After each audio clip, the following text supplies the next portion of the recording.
오늘 말씀을 가지고 기적을 일으키는 믿음, 기적을 일으키는 믿음이라는 제목으로 말씀드립니다. 여러분의 삶에서 기적이 필요합니까? 기적이 필요합니까? 기적이 필요하지 않는 사람은 기적이 일어나지 않습니다. 어떤 사람은 기적을 바라는 신앙은 미신적인 신앙이다.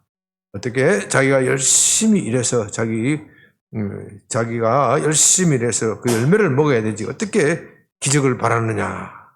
그 말이 옳은 것 같지만 또 틀리기도 합니다. 자기가 열심히 일을 해서 그 열매를 먹는 것은 옳은 일이기도 하지만 그러나 우리 삶에 있어서 그렇게 되지 않을 때도 있는 겁니다. 그럴 때 우리에게는 기적이 필요합니다. 내가 아무리 열심히 살아도 내 건강이 나쁠 수도 있고 내가 아무리 열심히 일해도 못된 놈들이 어떻게 해요? 내 것을 빼앗아 갈 수도 있습니다. 그럴 때 우리 삶에서 기적이 필요합니다. 그러므로 우리가 하나님의 도우심을 바라면서 기적을 바라는 것은 결코 미신적인 신앙이 아니라 하나님의 살아계심을 믿는 참 신앙에 근거한 것입니다. 그러나 아무 일도 하지 않고 자기는 아무 일도 하지 않고 하나님을 종부리듯이 기적을 바라는 것은 참으로 어리석은 것이고 그것은 미신적인 신앙이다. 우리가 그렇게 말할 수도 있지만 그렇지 않고 우리도 열심히 하고 하나님께서 내 삶에 있어서 기적을 베풀어 주시는 것, 그것을 기대하는 것은 우리 신앙의 당연한 겁니다. 여러분은 기적을 바라고 계십니까? 아멘. 기적은 어떤 사람에게 일어난다고요? 그것을 바라는 사람에게 일어납니다. 기적을 내 삶에는 어떤 사람은 내 삶에 절대로 기적이 일어날 수가 없어. 나는 저주받은 운명이야. 나는 절대로 좋은 일이 일어날 수 없어. 어떻게 믿어도 이렇게 믿는 사람이 있어. 의외로 그런 사람이 많습니다. 의외로 마음이 딱딱하고 굳어져서 절대로 나에게는 기적 같은 것이 일어나지 않을 거야. 또 이렇게 신앙의 방향을 좀 거꾸로 잡았으면 얼마나 좋겠어요. 하나님, 내 삶에서 반드시 기적이 일어날 거야. 이렇게 방향을 틀어놓았으면 얼마나 좋겠어요. 그런데 참으로 불행하게도 자기 스스로 불행하게 가두는 것이죠. 내게는 절대로 좋은 일이 일어나지 않을 거야. 이렇게 믿는 사람이 있어요. 아이고, 믿어도 어떻게 그렇게 믿는지 아침에 말씀드렸죠.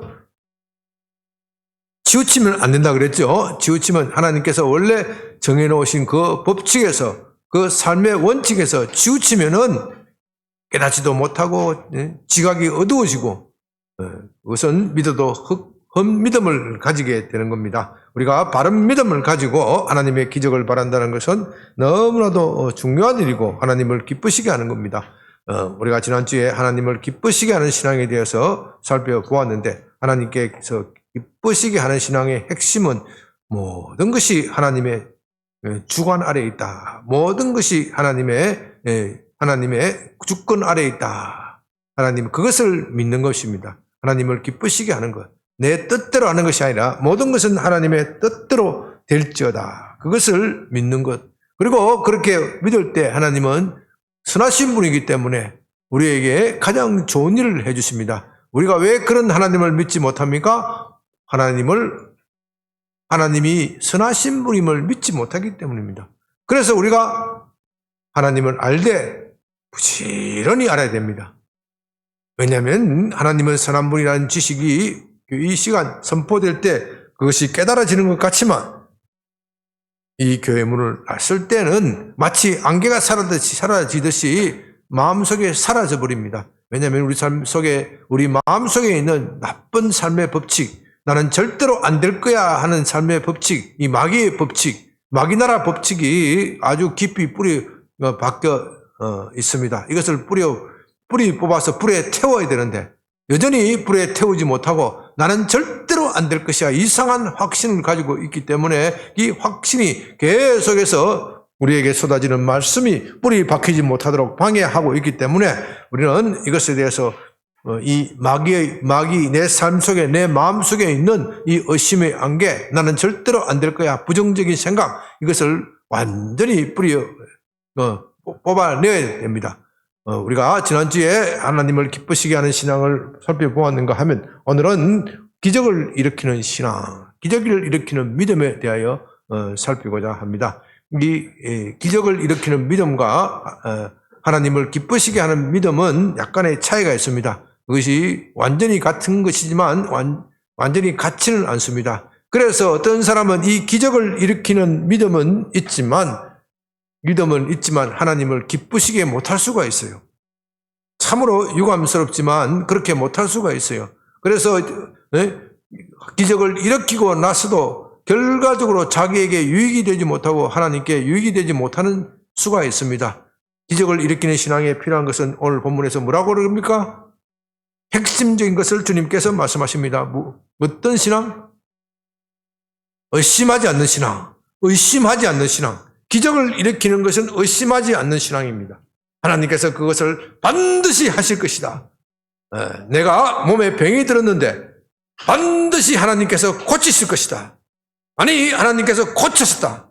그러므로 나는 이 하나님이 내게 고쳐주셨다. 이미 고쳐주셨다는 것을 믿음으로 일어서리라. 그렇게 믿는 것이 하나도, 그렇게 믿는 것이 바로 의심 없이 믿는 것입니다. 이렇게 의심 없이 믿으면 기적이 일어나게 되어 있습니다. 케네스 하겐이라는 분이 목사님이 계시죠. 이분은 이런 기적을 일으키는 믿음에 아주 20세기 최고의 대가다. 그렇게 봐도 됩니다. 그는 어렸을 때 정말 심장에 병이 들어서 폐에 병이 들어서 오래 살지 못한다. 너는 곧 죽을 것이야. 모든 의사들이 그렇게 와서 다 검진을 하였습니다. 이 10대 때 그런 사형 선고를 받았으니 얼마나 가슴이 답답하고 힘들고 마음이 외롭겠습니까? 그래도 예수를 믿었으니 성경을 보면서 혼자 집에서 학교도 가지 못하고 너무나도 병에 약하고 너무나도 건강이 약하고 체력이 약하기 때문에 도저히 일어설 수 없는 늘 침상에만 지내야 했습니다. 침상에 지내면서 성경책을 보니까 믿으면 된다. 의심치 않고 믿으면 된다. 그 말씀이 그 사람의 마음속에, 그 목사님의 마음속에 확 눈에 들어왔습니다. 그래, 나는 믿으면 될 거야. 내가 주님께서 반드시 나를 고쳐주실 것이야. 아니, 고쳐주셨어. 그렇게 비틀비틀 거리면서 일어섰다는 것이지요. 그러나 비틀비틀 거리면서 일어섰을 때 그게 고쳐진 것이 아니라 자빠지고 또 자빠졌지만 하나님께서 나를 반드시 고치셨다. 아니, 이미 고치셨다. 반드시 고치신다. 아니, 이미 고쳐주셨다. 그렇게 불굴의 의지를 가지고 믿었더니 나중에 진짜 고치셨다는 겁니다. 그래서 그는 20세기에 와서 많은 그 믿음의 은사를 가지고 많은 사람의 병을 고치고 또 믿음에 관한 많은 책을 저술하였습니다. 이것이 기적을 일으키는 믿음의 요체입니다. 그러나 이런 기적을 일으키는 믿음이 하나님을 기쁘시게 못할 수도 있습니다. 그래서 예수님께서 말씀하십니다. 너희가 나더러 주여 주여 하는 자마다 다 천국에 들어갈 것이 아니요. 또 예수님께서 말씀하십니다. 마지막 날에 어떤 사람이 와서 우리가 주의 이름으로 병을 고치고 주의 이름으로 기적을 행하였지 않습니까? 그러나 주님께서 말씀하십니다. 나는 너희를 도무지 알지 못하노라. 이 불법을 행하는 자들아. 그 사람이 기적을 행한 것 예수님의 이름으로 기적을 행하고 능력으로 기적을 행하였지만 그러나 주님께서 그를 모른다. 다시 말해서 그가 일으킨 기적이 하나님의 영광을 위한 것이 아닐 수가 있습니다. 그렇기 때문에 기적을 일으키는 이 믿음이 하나님께 영광을 돌리는 믿음으로 성화되면 좋겠지만 현실적으로는 그렇지 않을 수도 있다는 것을 우리가 유념하면서 이 기적을 일으키는 믿음을 살펴보아야 합니다. 그렇지 않으면은 이 기적을 일으키는 믿음이 우리를 망칠 수도 있습니다. 여러분이 기적을 일으켜서 주님께서 내게 좋은 일을 해 주실 것입니다. 나는 반드시 건강하게 될 것입니다. 나는 이 현재 가난하고 비참한 상태에 있는데 주님께서 내게 돈을 벌 기회를 주시고 재주를 주실 것을 믿습니다. 돈을 많이 벌게 해 주실 것을 믿습니다. 그것을 믿어 어슴치 않으면 어떻게 돼요? 그대로 된다고 하였습니다. 그런데 그렇게 되고 나서 유익하지 못할 수가 있다. 이것을 유념해야 합니다. 그렇기 때문에 우리가 이것을 유념하면서 기적을 일으키는 믿음을 가져야 합니다. 여러분, 성경에서 이런 믿음, 이런 기적을 일으키는 믿음을 가진 사람을 예를 든다면 누구를 예를 들 수 있을까요? 누구를 예를 들 수 있을까요? 예, 엘리야도 있고요. 또 누구? 엘리사도 있고요. 또 이사야는 별로 기적을 행하지 않았는데 너무 성경을 깊이 봤었네. 예, 또 누구 있어요? 야곱도 그렇고요. 믿음의 사람들은 다 이런 기적을 일으키는 믿음이 있었습니다. 그 중에서도 대표적인 분은 믿음의 조상 아브라함이 이런 믿음을 가지고 있었습니다. 아브라함의 믿음의 절정은 창세기 22장 어떤 믿음입니까? 아들 이삭을 하나님께 바치는 믿음이었습니다. 하나님께서 아브라함에게 말씀하십니다. 내가 내 아들 이삭을 통하여 천하 만민이 복을 받게 될 것이다. 하나님께서 아브라함에게 통해 내게 아들을 줄 것이다. 아들이요. 안 나와요. 안 나오니까 아브라함이 어떻게 합니까? 첫 사가를 취하여 이스마엘을 얻었습니다. 하나님이 아니다. 반드시 사라에게 나온 내 실아야, 그 실아야 되는 것이다.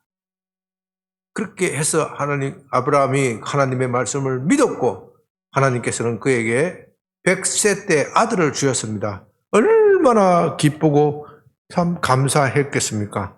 그런데 그 아들이 장성하자 창세기 22장에 이르러 하나님께서 그 아들 이삭을 바쳐라 그럽니다.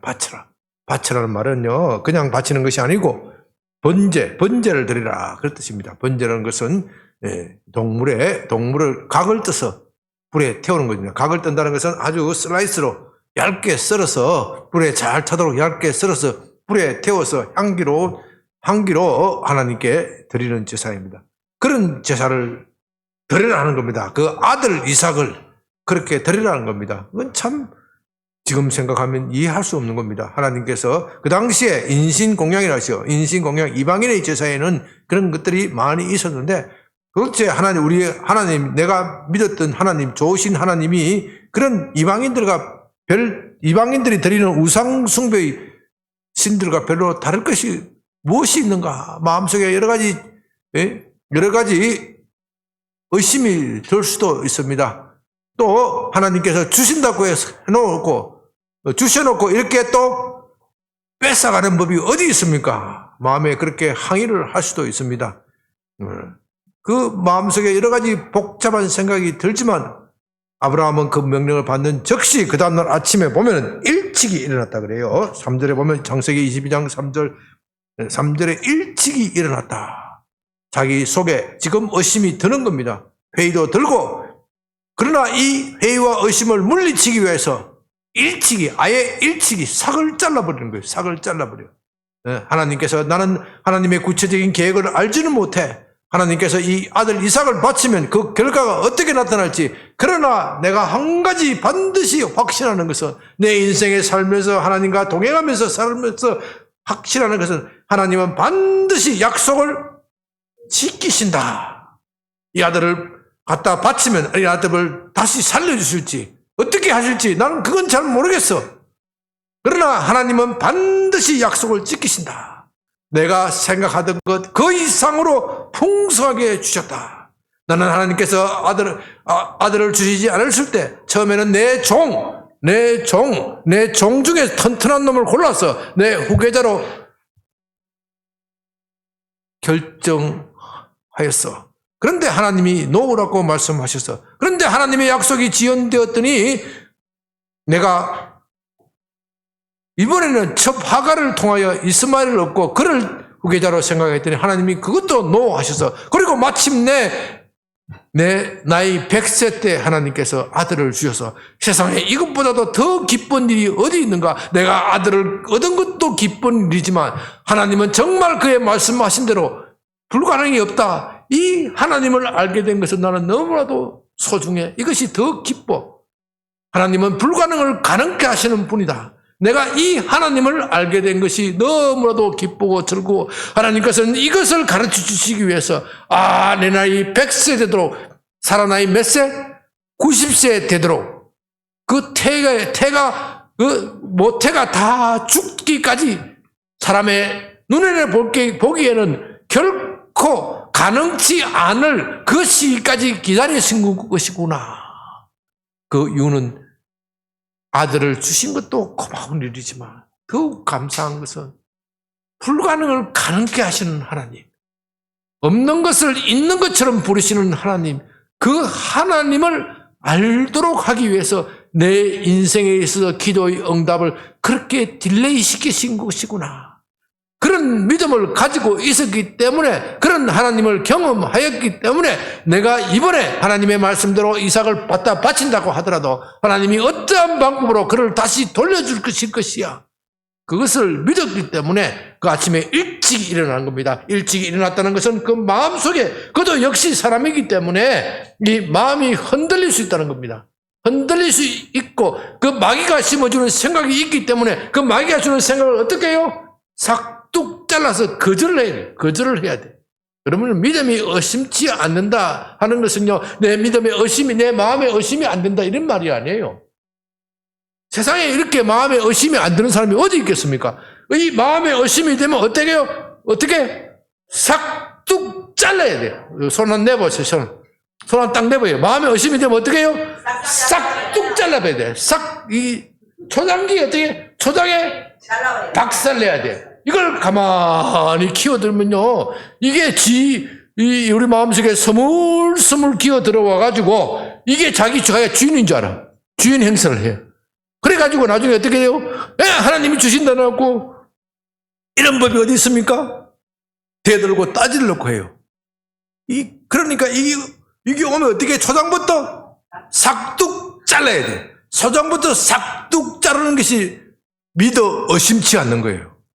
믿어 의심치 않는 것은요, 내 마음속에 전혀 의심이 들지 않는다 그런 게 아니에요. 왜? 내 마음에 전혀 의심치 않더라도 우리 원수 마귀가 불신의 화살을 쏘아댑니다. 불신의 화살을 쏘아대기 때문에 이 불신의 화살에 맞지 않기 위해서 초장부터 어떻게 싹둑 잘라야 돼요. 그래서 그런 아침 일찍이 일어나서 3일을 걸어서 하나님이 지시하는 그 땅으로 갔습니다.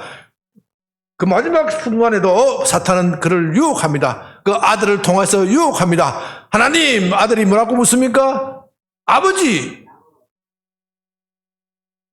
여기에 불과 땔감은 준비되어 있는데 우리가 지금 하나님께 제사 드리러 왔는데 하나님께 드릴 양이 어디 있습니까? 짐승이 어디 있습니까?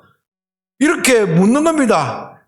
이 물음은 어쩌면 당연한 것이지만 마귀가, 사탄이 그 아들 이삭의 입을 통하여 그렇게 의심의 화살을 쏘아대는 겁니다. 그럴 때 아브라함이 뭐라고 이야기합니까?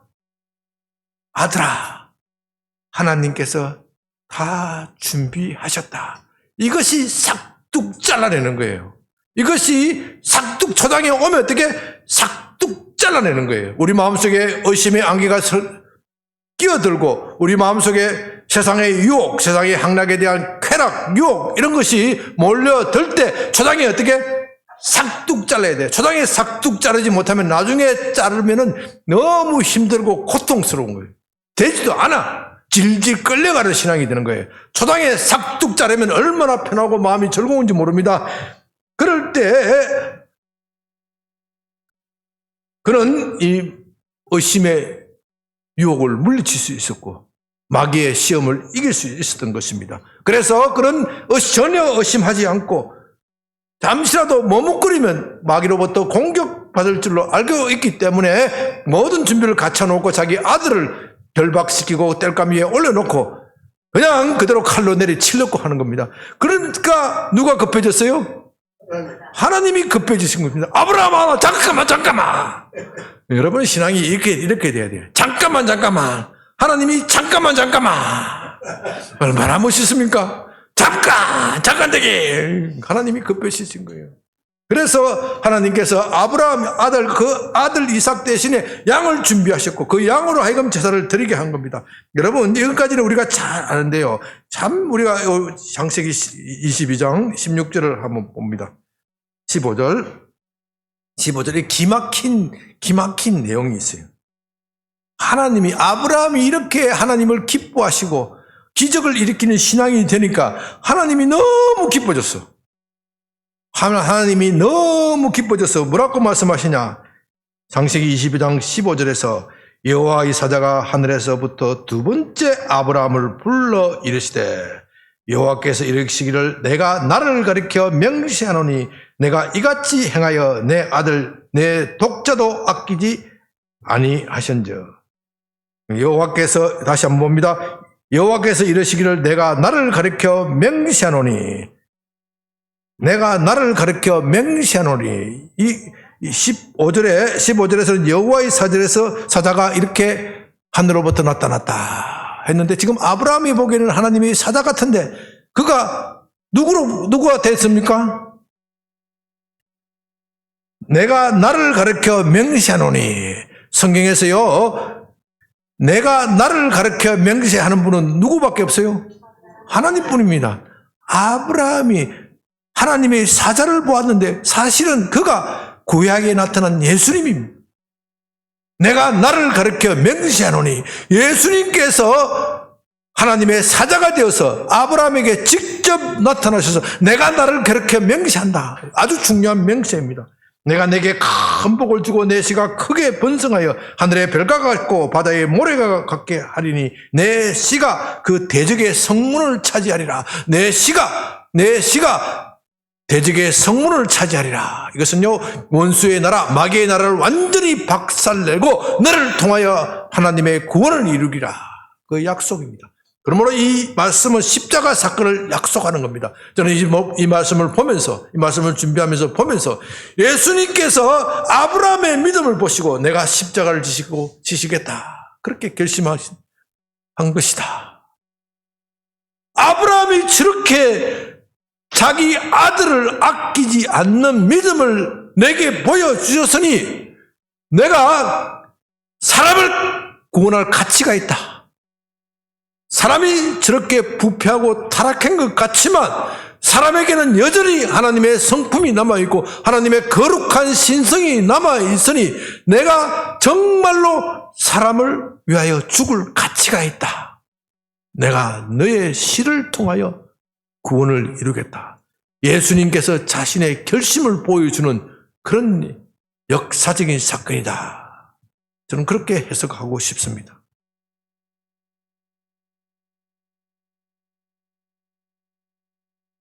믿어 의심치 않는 신앙, 믿어 의심치 않는 신앙, 이것이 하나님을 기쁘시게 하고 이것이 기적을 일으킵니다. 아브라함의 신앙은 믿어 의심치 않는 신앙이었고 이것이 하나님을 기쁘시게 하고 하나님께서 아브라함의 그 믿어 의심치 않는 신앙을 보고 너무 기쁜 나머지 아브라함이 생각했던 것보다도 훨씬 더 큰 복을 주신 겁니다. 아들 이삭만 돌려주실 뿐만 아니라 그 이삭의 씨를 통해서 그 씨를 통하여 천하 만민이 구원받는 정말 아브라함으로서는 상상도 할 수 없는 엄청난 복을 주신 겁니다. 다시 한번 말씀 정리합니다. 믿어 의심치 않는 신앙은 무슨 신앙이라고요? 삭둑 잘라버리는 신앙이다. 삭둑 믿음이 의심이 들면 초장부터 어떻게 해요? 삭둑 잘라버리는 신앙이에요. 삭둑 잘라버리는 신앙. 온전히 하나님께 신뢰하는 것. 그것이 믿어 의심치 않는 신앙. 이렇게 믿어 의심치 않는 신앙이 우리의 삶의 기적을 일으키는데 그 기적의 내용은 우리가 생각하는 것보다도 훨씬 더 크고 풍성하다. 오늘 여러분들이 기도하실 때 하나님, 내 삶의 문제에 이런 문제가 있습니다. 나는 건강이 약합니다. 나는 태어날 때부터 체질적으로 약합니다. 내게 건강을 주시옵소서. 내게 아브라함처럼 믿어 의심치 않는 신앙을 주시옵소서. 주님, 우리 집에 너무나도 나는 생활이 형편이 가난합니다. 내게 재물을 주셔야 내가 이 재물로 하나님 위하여 섬길 것이 아닙니까? 내게 재물을 주시옵소서. 여러분들이 원하고 필요한 모든 것, 그것을 구해야 합니다. 그것을 구하지 않으면 얻을 수가 없습니다. 그것을 구하는데 받는 것은 무엇에 달려있다고요? 믿어 의심치 않는 그것에 달려있다. 믿어 의심치 않는 것은 어떻게 하는 것이라고요? 싹둑 잘라버리는 것이다. 주님, 내게도 이런 믿음을 주시옵시고 내 삶에 있어서 내가 예수님의 이름으로 명령합니다. 나를 건강케 하여 주시옵시고 내가 그렇게 될 줄로 믿습니다. 다 같이 한번 이런 믿음을 가지고 주님께 나아가면서 주께 필요한 모든 것을 구하는 시간이 되기를 바랍니다. 다 같이 주여 크게 부르고 기도합니다.